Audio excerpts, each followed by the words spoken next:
Hello, and in this episode, we are calling it, What Do You Want Your Retirement to Be, and Are You Ready for the Transition?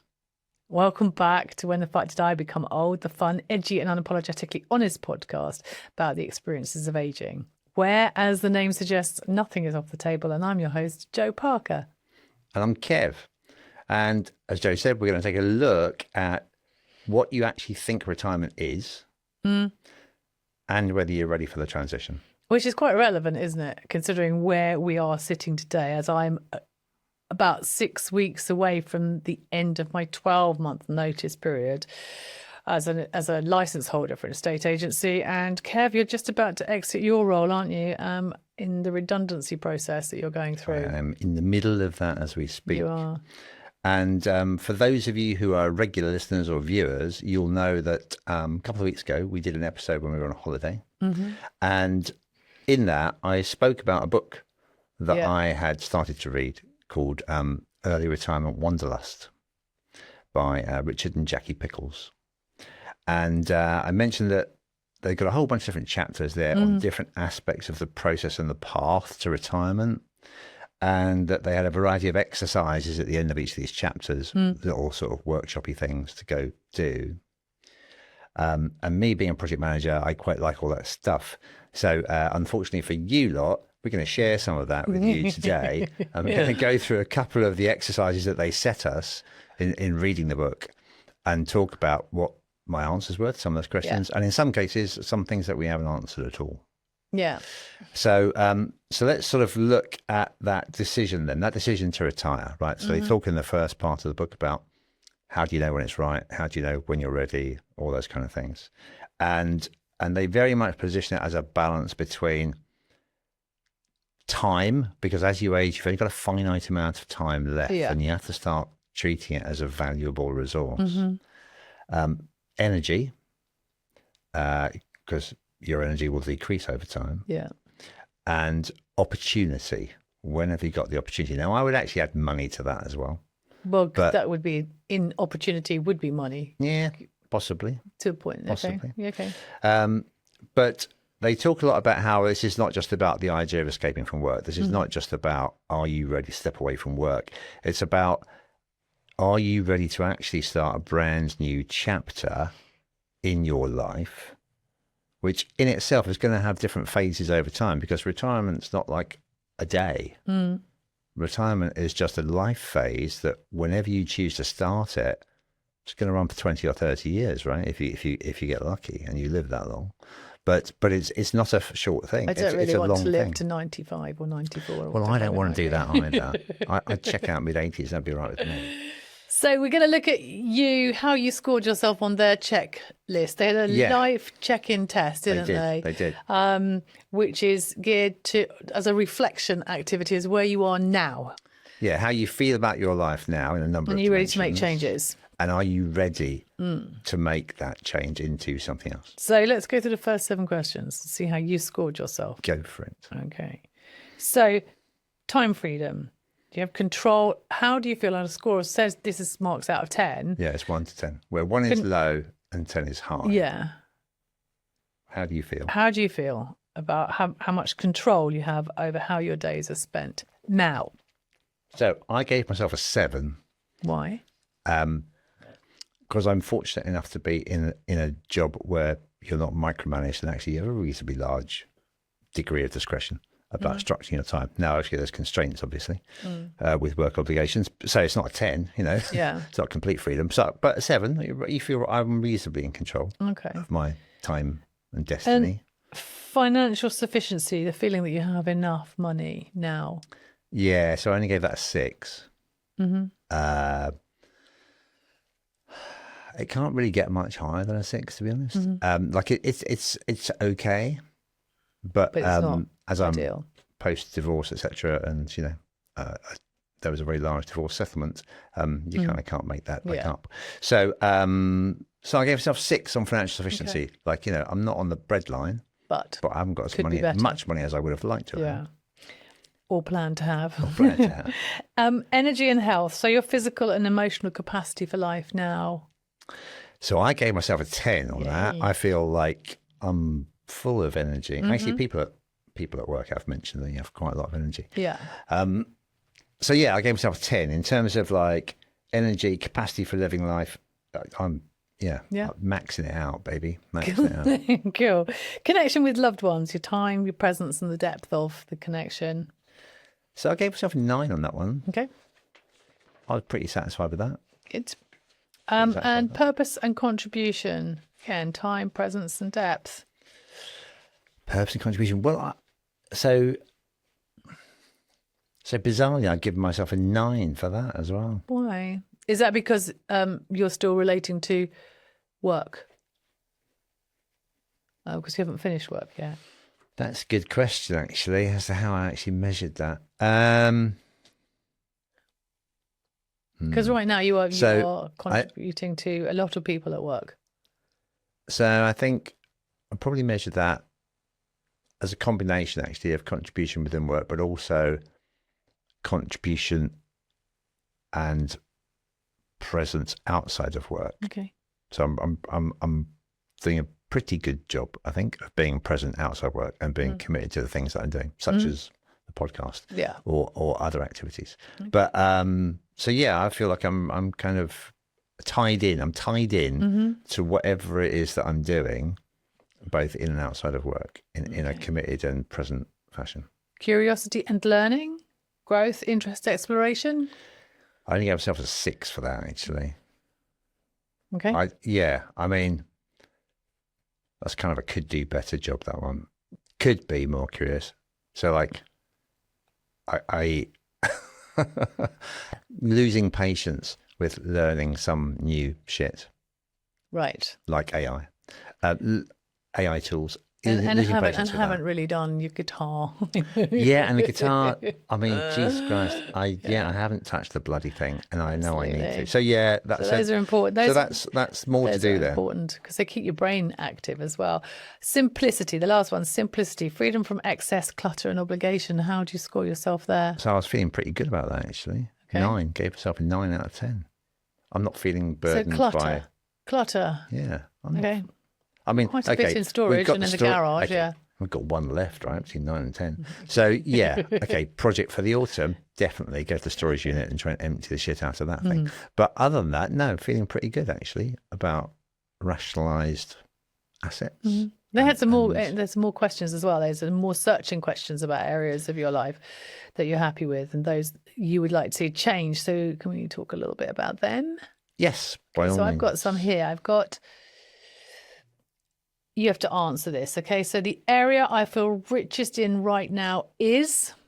Yeah, so this is where they're sort of digging into some softer stuff now off the back of just doing a numeric scorecard. Yeah. They're then going, okay, so let's explore where you're happy, where you're not happy, and what you'd like to change.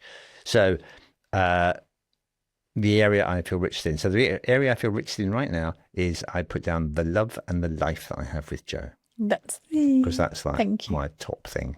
Right. Thanks. I'll take that. At this moment in time. So on a contrast, the area that feels most out of balance is...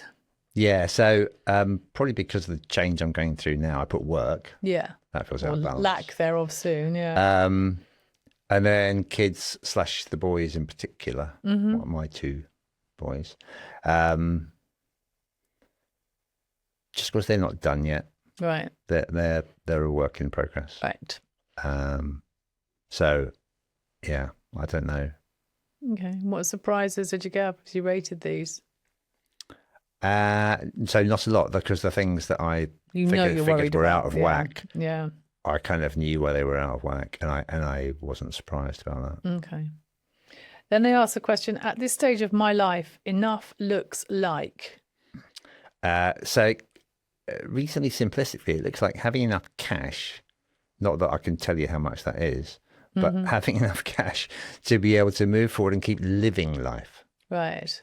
And not just lapse into existing. Yeah. So having enough looks like being able to live life. I'd be happy to be retired as long as I can live life and not just, vegetate and eat beans and toast and watch television type thing. Yeah.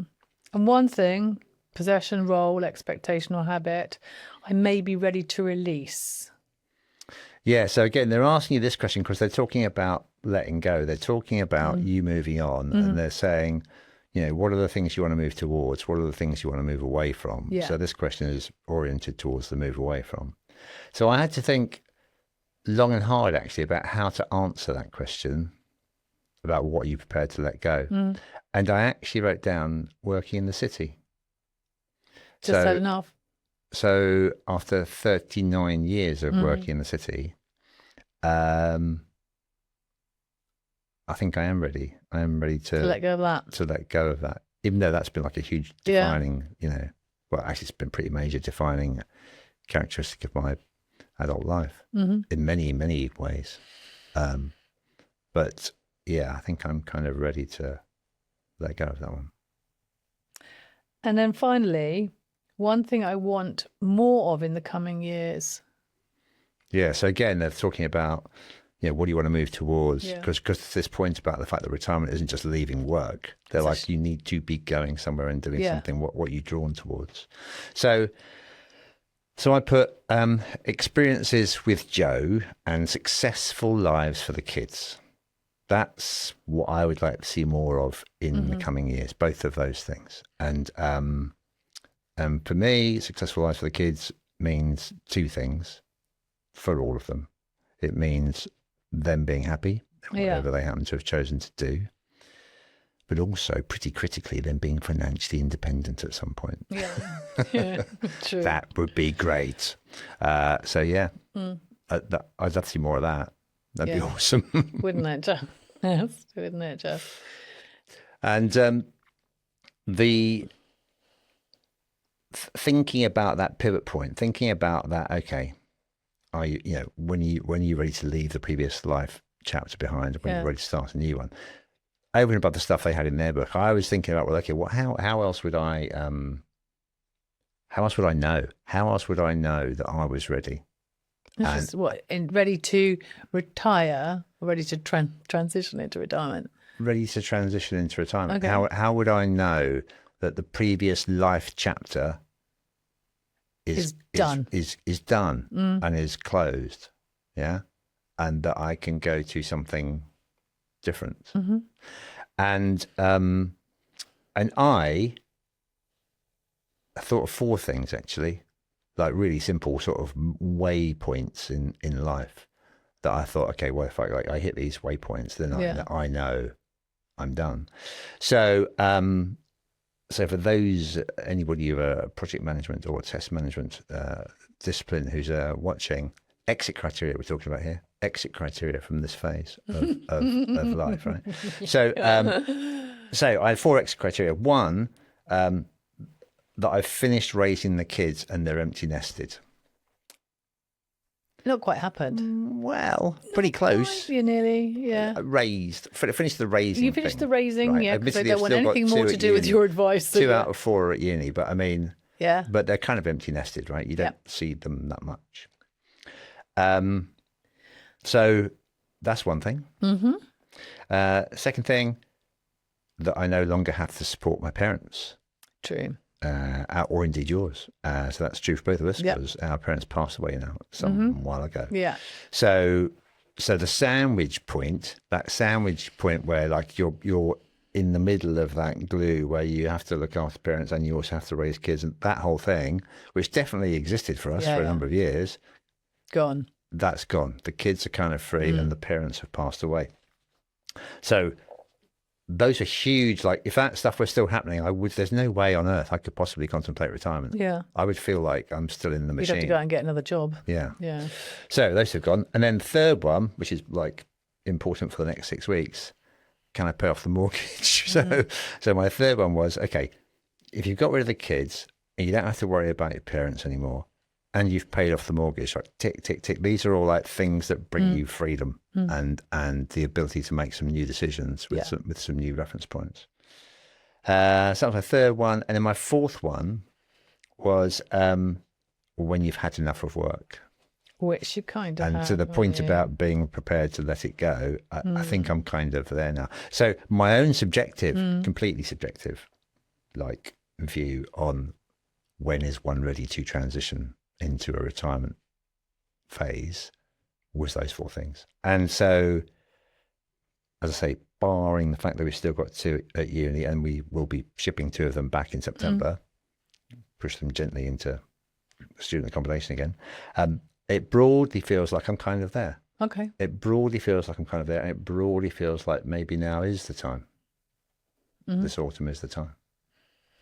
So, so that was my view on the sort of exit point and transition into. And then in that book, they mentioned 3 phases of retirement, which also Richard Squires mentioned in his when his episode of the podcast. He did, yeah, financial planning. So, but before we do that, before we talk about that, I just want to ask people again if you would please like, follow, share with your friends, and listen to us on Apple, Spotify, and YouTube. Thank you very much. Yeah, so as you say, the 3 phases that they talk about, we'll get into those, right? Yeah. Which are the go-go years, the slow-go years, and the no-go years. But let's talk about where that even came from. Yeah. Because that's not always been a thing. Well, retirement As a hasn't set of always been a phrasing. sort of like 20-year stretch. It's been Right. Well, 3 so to you've got 5 a years. life expectancy thing in the first place, which Yeah. is the life expectancy now is increasing, yeah. chronologically increasing anyway, into the 80s. I think they're predicting 85 for women Wow. of your age, and 82, I think, for men. All right. Good job. I'm slightly older than you then, isn't it? There you go. So this whole 3-phase thing, nobody knew these words until about 1998. All right. So those 3 phases, Yeah. those were coined by a guy called Michael Stein in the States. He wrote a book called The Prosperous Retirement Guide to the New Reality. Now, bizarrely, I worked with a guy called Mike Stein. Not him, though. No, about 15, no, but it's freaky. I worked with a guy called Mike Stein for about 15 years. He only retired a couple of years back, and he was in the States, so it's a small world. Anyway, so he kind of coined those 3 phrases in the book that he put out in '98. So let's just talk a little bit about what each of the phases is and what the main characteristics of those are, and then we can talk about the exercise we've got to do where we have to talk about how we feel about those phases. Okay. So phase 1, go-go years. What the hell does that mean? So that's characterized as the first phase of retirement. Yeah. When you are in what they call the yes season of life. Yes, I don't have to go to work. Yes, I can not in. No, it's called the yes season of life because you have the stamina, the confidence, and the curiosity to want to say yes to things and go and try and do things. Right. You've got funds. You have, because that's also the highest. The go-go years of kind of the highest spending period, right? You've got time, energy, and the money to actually get out there and do something. Right. Explore, travel. You've, to the point about me having let go of kids and parents, etc. If you're lucky, you don't have any restrictions either on your time because of that. Because you've exited that sandwich point, you're free to actually go and do those things. So in that particular phase, travel is often cited as being quite a lot of trips. Yeah. Often cited as being sometimes quite long trips, possibly more adventurous trips than you will do in other phases of your life. And consequently, spend levels are quite high. They're definitely going to be higher. Yeah. And the focus of what you then do with your time and your money in that phase, they urge you to focus on activities that you can do now, right, while you have the ability to do that, that you may not be able to do later in life, and take the opportunity to rediscover yourself, rediscover who you are, what excites you, and engage in experiences that build memories. Okay. So that's kind of like very, very pushy, high adrenaline sort of, period of life there, right? Yeah. Phase 2, what they call the slow go years. Yeah. So time moves on. There are considerations that come into play as you get older. There will be some sort of shift in priorities. Yeah. There'll be a shift in your own capabilities of some sort, and to commitments that you may or may not have. Yeah. So quite often in the slow go years, they say, well, by then people's offspring that you jettisoned in the go-go years, by then those offspring themselves could have offspring of their own. Before you know it, you're a grandparent. And hey presto, you have some sort of commitment or obligation maybe to help with grandchildren. So sometimes carving time out for that reshapes that phase of retirement, combined with sometimes lower capabilities physically. Yeah. Right? So they characterize it as a period of time where your desire and enthusiasm is still there to do stuff, but you're doing probably less travel, fewer trips probably, at a slower pace. You're more critically aware of your health. And so you have to listen to your body, what it can do, what it can't do, pace yourself accordingly. People often talk stereotypically about cruises and package holidays appearing in this particular phase of retirement where you don't have to go sort it out yourself. It's all kind of laid on, and all you have to do is turn up for the food and pay for it. Whereas the go-go years is often a bit more adrenaline-y sort of driven. So that's phase 2. And then phase 3, the no-go years. So this is described as the final season. This is the final act, the final season of a full and fulfilled life. And so that is a phase that deserves celebration in a slightly different way. It's indicated primarily by mobility limitations. The clearest indicator that you're getting into the no-go years is the things you can no longer do. Right. Scary. Travel is minimal in that phase. It's more about connection. Connection is hugely important, both social, family, emotional connection. The concept of legacy starts to take on a center stage about what you're passing on to your own family, what you're passing on to friends. Stories, memories, photographs, mementos become critical to celebrating that life and to memorializing moments of that life. Time spent with loved ones becomes incredibly deeply meaningful. And, you know, right towards the end, you can get into the whole caring game, right? So you can get into the caring game where you need care. Yeah. And there you've got a challenge of learning to accept that. And we saw that with my own parents, right? Where there were times where they needed care. They didn't want it. Yeah. They thought they were fine. And then you got LPAs and things like that. They weren't fine, you know. And so learning to accept that learning to understand when to let go and let go of control. And as you say, LPAs, legal power of attorney, become important. And, you know, right at the end of life care.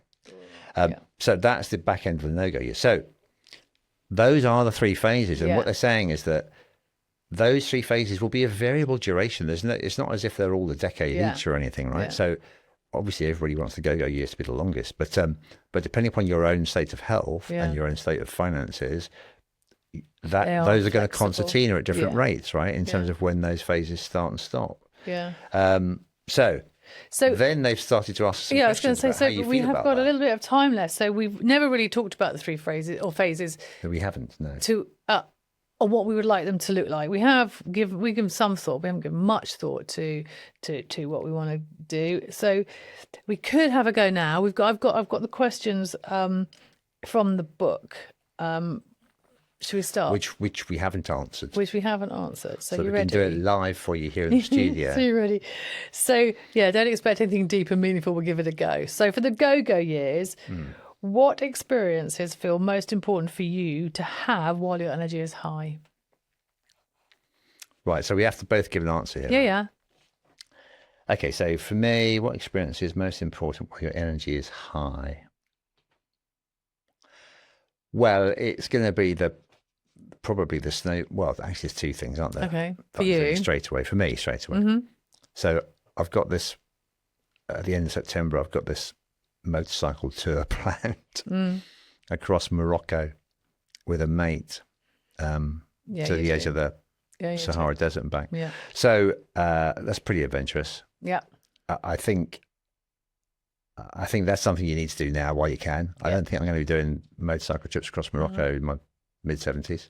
The snowboard instructor thing that I am contemplating signing up for, that's pretty hardcore. It is hardcore, Like, absolutely. 3 months in the Alps, trained to be a snowboard instructor. I first came up with that idea in my 50s. Well, that's when I first got the idea, in my 50s. And I thought, at that point in time, I thought I was going to do it when I got divorced, actually. I thought I was going to do it when I got divorced. And I thought I was going to get fired, by the way, on a different redundancy round at that point in time. And I thought, fuck it, if they do that, I'm just going to fuck off and become snowboard instructor. Anyway, didn't happen at that point in time. But it is now potentially what I'm going to be doing this Yes, winter. it is. So I think, so that's two things that I would definitely go, okay, you Need to do it now. You need to do that now. You need to do the snowboard instructor thing and the motorcycle thing now. Yeah. So What about you? So whilst you're away, I want to improve my fitness. So there is a whole sort of like, if you're going to be, boarding every single day, you're going to come back and you're super fit. Sat in the sofa eating chocolate for 10 weeks. It's not going to be really good. So I wanted to take myself more seriously in the weight training. As you know, I'm like, oh, shall I do I go for skinny or do I go for strong? In my image, in terms of, do I want to be a skinny older woman or do I want to be a strong older woman? I think even though I'm of the era where, nothing tastes as good as skinny feels, I am opting for the strong Hannah Waddingham role model. And therefore, whilst you're away, I'm going to be doing some personal training in the fitness strength lifting environment to get my strength up. And I need to do that now. Right. I also need to, because as a result of doing the lifting, sometimes I struggle to get out of bed because everything's a bit stiff and hurts. So I then need to look at doing a bit more yoga as well. And when you're not here, I can do hot yoga in the evenings because you won't be there complaining that I'm taking up too much evening time. So I'm going to do those two things. And I need to do that. I need to start those now whilst I'm younger, and because starting them in my 70s is going to be challenging. Okay. So what have you always wanted to do one day that could belong here in this phase? We're back still in the go-go phase. Always wanted to do one day. Yeah. So apart from the snowboard instructor thing, Yeah. which wasn't always, but certainly is at least a 10-year-old idea. Mm-hmm. I don't think in that phase, I don't think I've got anything else that I'm trying to think. No, I don't think I have anything else that I. Well, I want to do California. You do. You've talked about that a lot. Yeah, I want to do California. I want to wait until Trump's no longer around, but I want to do California. I'm with you on that. So I know you want to do that, and I'm totally cool with that. Cool. It's just that I've already done. And I really, really enjoyed our road trip this summer, so I'd like to do that again. Yeah. Okay. Cool. Okay. So, what would you regret not doing this phase passed sooner than expected? What would I regret not doing? Yeah. And we're still on the go-go years. So I think it does come back to the snowboarding thing, actually, because the snowboarding thing, it's pretty scary, to be honest. Mm-hmm. Like, I mean, the idea of me buggering off to the Alps for 3 months with a bunch of randoms who are probably going to be a lot younger than you, living out there, training to be a snowboarder. I mean, that's just ridiculous. I mean, it's a bit ridiculous, right? And so it actually scares me a little bit. But it does feel like something that I'm sure I'd be a better person if I did it. I think it's going to be a personal test in a number of different ways, right? There's going to be times that I'm on my own quite a bit. There's going to be lots of things about it. I've got to learn a whole bunch of mountain safety stuff, first aid stuff, as well as actually learn to ride better. So I think there's a whole bunch of stuff there that's just really, really scary and kind of like pushes you a little bit to your limits. And I think because there are parts of me that go, oh, fuck it, just, don't bother. Yeah. Have an easier Christmas. But part of me thinks, actually, do you know what? If you don't do that, you're going to regret it. it. If you do that, I think you're going to look back on that and you're going to have stories to tell for years to come. But if you don't do it, you're going to regret it. And if you don't, you'll kind of go, okay, I kind of chickened out on that. Yeah. So I think that I would probably regret if I didn't do, to be fair. So do it. Just because it's just such a challenge personally.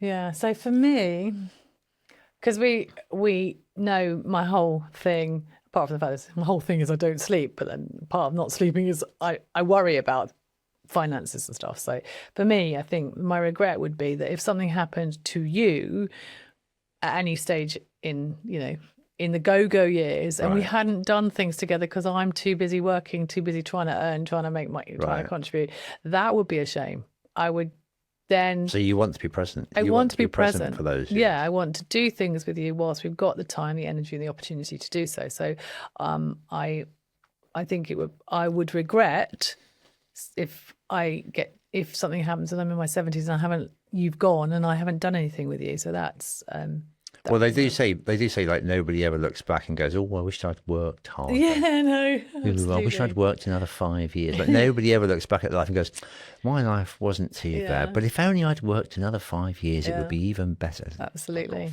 no, you're right. So, fair enough, right? Okay, so those are the questions on the go-go years, right? Yeah. Okay, so let's have a look at I'll umpire this one then. So, slow go. Okay. The questions I've got on the slow go years. What does a good balance between activity and rest look like for you in the slow go years? So there seems to be so far away that I can't really get a massive grasp on it. Me neither. So I do no fucking know idea. now that I have this sort of sense of delayed gratification, have to do until I can relax and get everything off my list out the way. Right. So hopefully in the slow go years, I will have changed that a bit, because otherwise I will.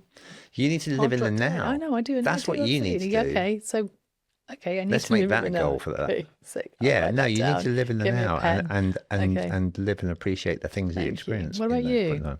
Me? Your balance between activity and No, well, rest. I'm kind of with you about the fact that, I haven't really been able to look that far ahead. And so I really don't know if I've got an answer to that question. Okay. I mean, a good balance between activity and rest. So I don't what know. we're I don't entering is the slow go years, which we have absolutely no idea how they might go. Don't know what they look like. Yeah. So Let's move answering on these to the next questions might be a bit of a question. challenge then. But obviously there's something Yeah, that well, we some need of to them, do. they might just strike a note and you go, "Oh, yeah, I get that." So their next question, the second question they've got on the slow go is, where might you want familiarity, routine, or some sense of belonging in your life in that period? Where would you want that to come from? So I'd like the sense of belonging to come from family and the sense of belonging to come from you, but also in a sort of community of some kind. And I don't mean sort of like in a nursing home in the slow go years. I just mean having friends around. So I'd like to have it at that period of time. I would like to have an established network of friends locally, locally to where we live. Yeah. That- As opposed to locally to where someone else lives. Yeah. Well, yeah, as opposed to, I mean, As what I opposed mean to by people that you've is, gained from. Yeah, I so know. a lot of my close friends now, actually, I would say are geographically distributed. Yes, mine too. Right. So, some down on the coast, some in Germany, some in Scotland, some in bloody all over the shop. So France, whatever. But it's a matter of like, I think at that point in time, I think it's going to be important for me. Yeah. And I know we're starting to grow this now, organically. But to have established a network of people of my peer group, of my chronological peer group, Yeah. who are local, who are friends, I think that would be super Yeah. important for that phase. Okay. So I'm definitely going to work towards that. Right, third question. Slow go. What kind of adventures would still excite you, even if they look different in the slow go years? I can't answer. I know one. I can't answer. I know one. I have one. God. I still want to go on ski trips and snowboard trips. So, like when me and Andy were in, where were we? Maribel Yeah. at Easter, Yeah. just before Easter. And when I was in that gondola with 6 Belgians over on the Courchevel side. Oh, yeah. So I went on a ski trip with a mate, and I say ski trip, he skis, I snowboard. But we were on a trip and we split up for the day, and I went to Courchevel, and I was in this gondola with a bunch of people who were, I would call them old. Yeah. So I'll just go old for now, right? And they were all in the older. gondola, and I was the only English person, and they were speaking French, or vaguely butchered French, because they were Belgian. And I just said to them, sort of looking around, I said, I think I'm probably the youngest person here, he says, at the age of 62, right? And one of the guys sitting next to me, he said, well, none of us have had to pay for ski passes. Now, the significance of that statement in France is that if you go to a French resort and you're over 75, you ski for free. So everybody over 75, that must be your nationality, you turn up to a French ski resort, free ski pass. So that's what you want to do. So the fact that there was half a dozen of them who were clearly friends, who went on holiday together, and were all still skiing together in their mid-70s. Well, not even mid-70s. Some of them were over 80 because they had to be at least 75 to get the ski pass. So that I thought was amazing. And I thought that is an inspiring bloody role model thing. That's what you want. So, yeah, kind of adventures. Okay. If I could still fucking snowboard in the slope, Jesus Christ, that'd be just ridiculous. Yeah. I'm not sure I would go as far as to say motorcycling. No, I think I could be. I think I could be lethal. I wouldn't get on the back of the bike with you. No, thanks very much. So I think the Harley may have to go at the end of the go-go years, but so I think 340 kilo machine might be a bit beyond me, but skiing, snowboarding, definitely. Cool. Last but not least, then no-go years. No-go years. I only got a couple of questions for no-go years at the moment because as we are struggling with the slow go, no-go might be a bit more difficult. I don't know, some things we have thought about in the no-go years. What would a life well lived look like to you when you look back? I think I've almost got it. Okay. Like I'm pretty proud of the life that I've lived. Great. We got a few things we're planning in the short term. But I have I'm glad to say I don't have any huge kind of I haven't done this type of desires, right? There's a few things we're just playing with around the edges, but a life well lived, I'd just say max out the fucking go-go years and I'm there. Absolutely. I'm there. What relationships do you want to nurture and protect? In the no-go years, probably going to be the kids, isn't it? Yeah. By then. Probably. It's going to be the kids. Kids and friends. It's going to be the kids. I was about to say that. And whatever kernel of friends you can keep still alive. And the reason I say that is just because... Yeah, but also who are still alive. Right, but so the thing that I think would be quite sad in the no-go years, and it does happen to a number of people, it happened to my dad as well, is that if you start to lose your friends, the people who shared your lived experience, if they aren't there for you to talk to, and they aren't there for you to go, oh, remember that time we did... Yeah. I think that's really sad. Yeah, that's really sad. When people weren't there to share the experiences in your life, and it's just you because all of your compatriots have, passed away, that would be sad. What stories, values, or memories do you hope to pass on? So there's things I've done in my life that I would love to tell my kids, but they've never asked. They've never asked, right? Because the kids live in the here and now. They do. They live in the here and now, and they're not that interested in you, right?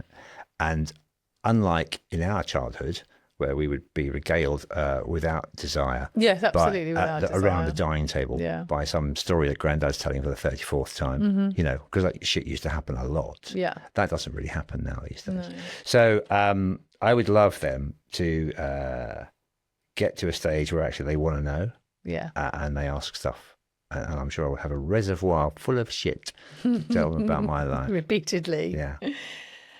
Yeah, that would be good. And perhaps you and I can look at how we could do something. Maybe we can record something so that when we're gone, they've got them. You could do video diary stuff. We sit in a recording studio, perhaps we could do that. And then finally, because we are really short of time here, and this is something that's like, how would you... We know the answer to this one. How would this you is like when we do have the answer. Yes, how would you like to be cared for, and how can you make that easier for others? Dignitas. Fucking yes, Dignitas. Get in there. Please. Yeah. On a PJ, private jet. I'm not ready. Private jet to Switzerland. Yeah. But by the time we get there, assisted living. Check out with a glass of champagne and an injection of a lethal cocktail. But thank you very much. I'm done. Yeah, but you never know. The UK might be offering that too. So, but yeah, we both were looking at the sort of assisted dying. We have, absolutely. And and at least one of our children knows that that's what we want to do. So we have told the others a few times. Yeah. Well, that and turning me into a double album. Yes. Cremating me and putting my ashes into a double album, which I still need to write the track list for. You need to write the track list for. Right. So let's close up then, shall we? So we've had a deep and meaningful set of conversations there about what to try and make of the concept of retirement, its different phases, and whether you are or aren't even ready to press the go button on that transition.